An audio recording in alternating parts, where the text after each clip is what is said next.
She changed his catheter with hands steadier than his doctor's. She fed him applesauce when his throat forgot how to swallow. And she cried, silently, the night he nearly stopped breathing. But no one expected her to marry the CEO, least of all the man in the hospital bed. The man whose name she whispered during shift change. The man she was supposed to be helping, not betraying. Because to the outside world, Marcus was just a patient. Just a pale, paralyzed man with tubes and monitors and no future. But behind hospital curtains and after visiting hours, she had started calling him something else. Something the CEO would never forgive. In this story, you'll discover how a woman entrusted with care fell in love with her patient. How a powerful CEO turned their private moments into public shame. And what one woman risked, career, marriage, reputation, for a man the world had given up on. There's a little quiz at the end. Lauren left something on Marcus's bedside table the night she walked away.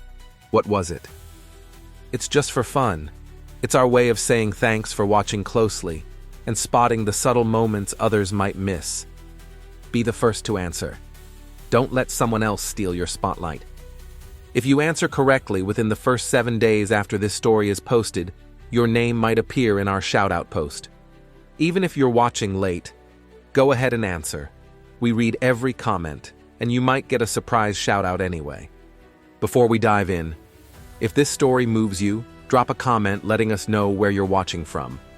And if you haven't already, hit like, subscribe now, and turn on the bell to keep the stories coming your way. Marcus used to be one of those men who didn't know how to slow down. Head of R&D at a top tech company, he thrived on stress, deadlines, and adrenaline. Until the stroke hit. It didn't care that he was only 39 or that he was supposed to be giving a keynote in San Francisco the next day.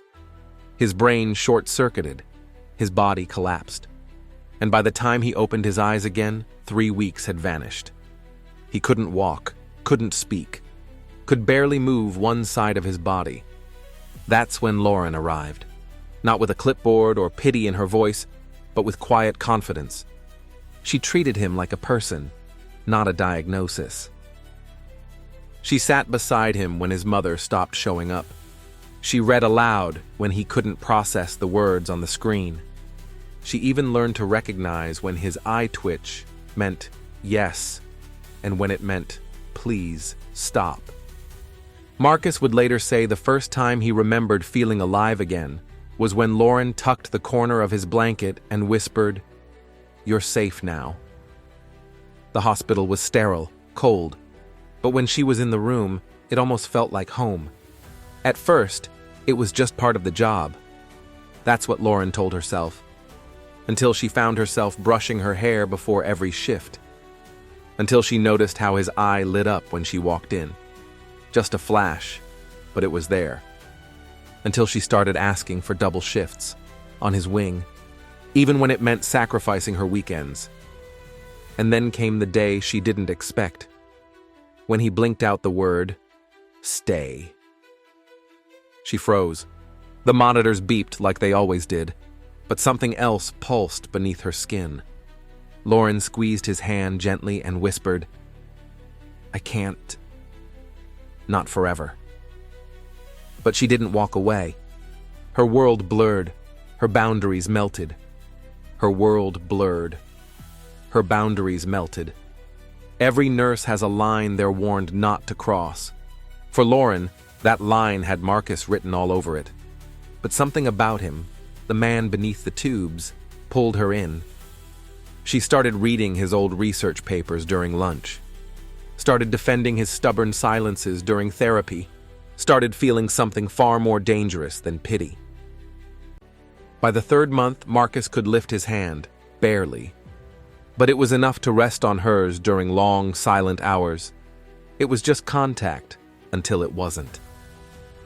They thought they were careful. They weren't. One Tuesday afternoon, CEO Travis Halberd made a surprise visit. He was funding a new wing of the hospital. He was also Lauren's fiancé, and officially, Marcus's former boss. He walked in smiling. He walked out different. because he saw it. That brief moment, Marcus's hand brushing Lauren's wrist, the way she leaned into it without thinking, the flicker of something tender. Travis didn't speak of it, not that day, but Marcus knew, and Lauren definitely knew. Things escalated fast. The very next week, Lauren was reassigned, out of Marcus's wing. No explanation, no hearing. When she protested, Travis proposed, no, not a conversation, an actual ring, on the rooftop of the hospital, in front of photographers and donors and the board. It was beautiful, lavish, public, and very, very strategic. Lauren said yes. Marcus watched it unfold from his bed, the TV buzzing in the background, her hand in another man's, a headline calling it The Love Story of Medicine and Money. His mouth wouldn't work, but his heart shattered just fine. Lauren didn't visit for 3 weeks, not once. She didn't even send another nurse to explain. Marcus spiraled. He refused therapy, stopped eating, twitched through nights with no rest. He went completely silent. Even blinking no longer made sense. The staff thought he was declining again, but he wasn't. He was grieving. When Lauren returned, she looked thinner, more polished, colder. "I'm sorry," she whispered, without touching him. Marcus didn't blink. "I thought I could do both," she said. "Be your caretaker. Be his wife." She dropped her head. I was wrong. That night, she left the ring on Marcus's bedside table, tucked inside a folded napkin, with just 4 words, not his, not anymore. The fallout was nuclear. The hospital's ethics board summoned her. Travis had her locked out of their shared condo by morning. Her bank account froze. Her license was suspended, pending review. Marcus tried, for the first time in weeks, to form a word. It came out broken, but clear. Why?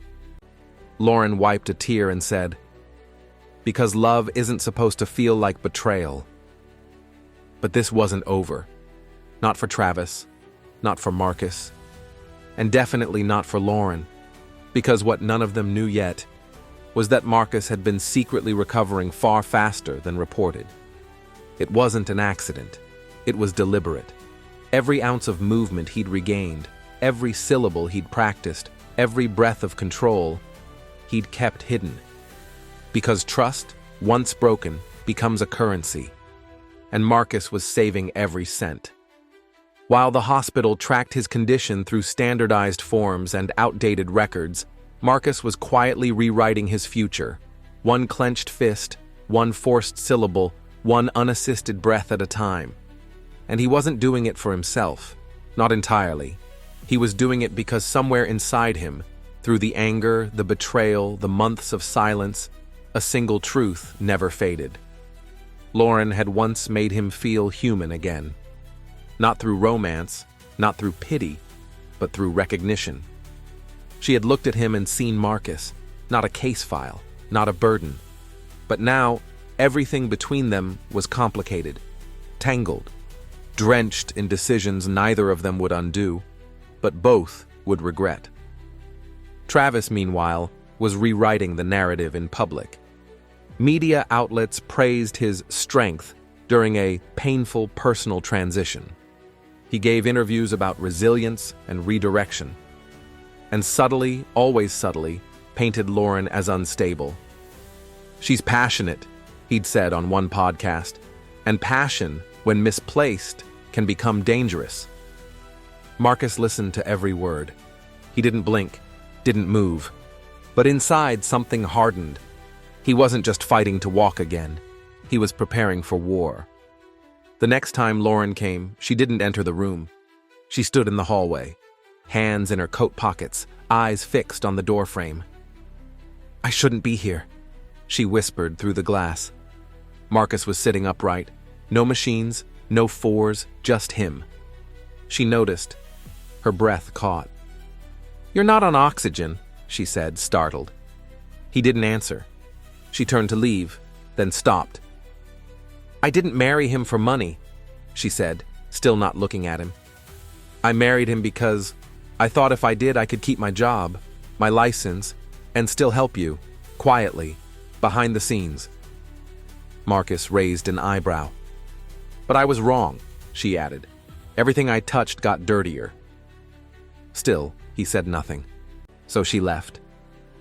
Lauren moved into a small one-bedroom apartment downtown, far from the luxury condo she once shared with Travis. She worked odd jobs, grocery delivery, pet sitting, overnight elder care. Nothing permanent, nothing licensed. Each night, she passed by a bus stop with Marcus's old face still printed on a fading billboard. Tech that heals, powered by genius. She didn't know if he'd ever forgive her, but somehow she needed him to know. She hadn't forgotten him. Not even for a second.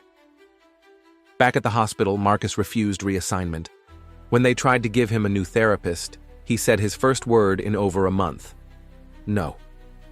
When they brought in a nutritionist, he spelled out 2 letters with his eyes: G-O. Everyone was stunned. A physician from the board asked him directly, "Are you regaining function?" Marcus blinked once. "Do you want to continue rehabilitation?" He didn't blink. That was all it took. The message was clear. He wasn't cooperating, but he wasn't giving up either. He was choosing silence, weaponizing it. Weeks passed. One night, Marcus requested a wheelchair, the first verbal request in 5 months. He wheeled himself down to the garden atrium on the 3rd floor. The air was cold, the lights dim, but he wasn't there for peace. Travis was there, talking to a reporter near the water feature. Marcus stayed in the shadows and listened. She was volatile, Travis said softly. The kind of person who lets emotion cloud ethics. The reporter nodded. That explains the scandal. Travis gave a tight smile. I still care about her. I just couldn't let her destroy what I've built. Marcus gripped the wheel of his chair. Tightly. So tightly the skin around his knuckles burned. The next day, he began typing again. Only this time, not for therapy. He sent an email, anonymous, to the hospital board. Subject line: Travis Halberd is not who you think he is. Attached: medical logs, surveillance timestamps, a quietly recorded conversation Lauren had forgotten to delete from her phone, now restored and synced by Marcus's cloud access. It wasn't about revenge. It was about restoring the one thing Lauren had sacrificed to protect him: her credibility. But when she was summoned for questioning again, she didn't look relieved. She looked terrified. Why now? She asked Marcus later, visiting in secret. They think I leaked this. He shook his head. I didn't want a war, she said. I just wanted to be right, for once, without having to destroy everything to prove it. Marcus leaned forward, trembled, and managed 3 syllables. You were right. She cried, but not out of happiness, out of guilt. Because what he didn't know, what she had never admitted, was that the night she married Travis, she had already been pregnant. She lost the child 2 weeks later. Stress, blood pressure, trauma. But that child, that moment, was the reason she had said yes to Travis. Not for protection, not for power, but because, for one short moment, she thought she had a future to salvage. And now, she had nothing. I didn't tell you, she whispered, because I thought you'd hate me more. Marcus closed his eyes, not because of the lie, but because somewhere inside him, a part of him had hoped, quietly, foolishly, that she had still loved him during all of it. Now that hope felt poisoned. Days later, Lauren was offered a deal. Public apology, ethics retraining, 5 years probation. But she refused it. They can erase my license, she told Marcus, but they don't get to rewrite what happened. He stared at her, then asked, "What, now?" Her answer chilled him. "I don't know." Because neither of them could go back, and neither of them could move forward. Not without hurting the other all over again. But the story didn't end there. Not quite. Because that night, Marcus wheeled himself to the CEO's private floor. No aides, no nurse. Just him and a folder. Inside it, a resignation letter written years ago by Travis and never filed. A clause that proved Travis had left the company, but illegally kept control. Marcus had been holding on to it, waiting, and now he slipped it under the door with a post-it. "You buried me, now dig yourself out." Sometimes the hardest wounds to heal are the ones no one sees, not the ones stitched with thread, but the ones bound to memory. Marcus was supposed to be forgotten, a patient, a burden, but he remembered everything. And when he stood, not with his legs, but with his truth, he became more than a man recovering. He became a man remembering who he was, before the silence, before the betrayal, before love got traded for survival. And Lauren, she thought she had lost everything, but sometimes losing everything is the only way to see what truly mattered. Not titles, not second chances, but the person who was willing to fight, even when they couldn't move, even when they couldn't speak. This wasn't a happy ending, but it wasn't the end. It was just the page before the truth. Turned loud. And remember, there's a quiz at the end. Be the first to answer. Don't let someone else steal your spotlight. Drop your answer in the comments. If you get it right within 7 days of this video being posted, your name might appear in our official shout-out post. Even if you're watching late, go ahead and answer. We read every comment, and you might get a surprise shout-out anyway. If this story moved you, let us know where you're watching from in the comments. And if you haven't already, like, subscribe, and turn on notifications, so these stories keep finding you. Thanks for watching Fiction Echoes, where the stories don't just end, they echo. Quiz. Lauren left something on Marcus's bedside table the night she walked away. What was it? Hint. It had 4 words tucked inside.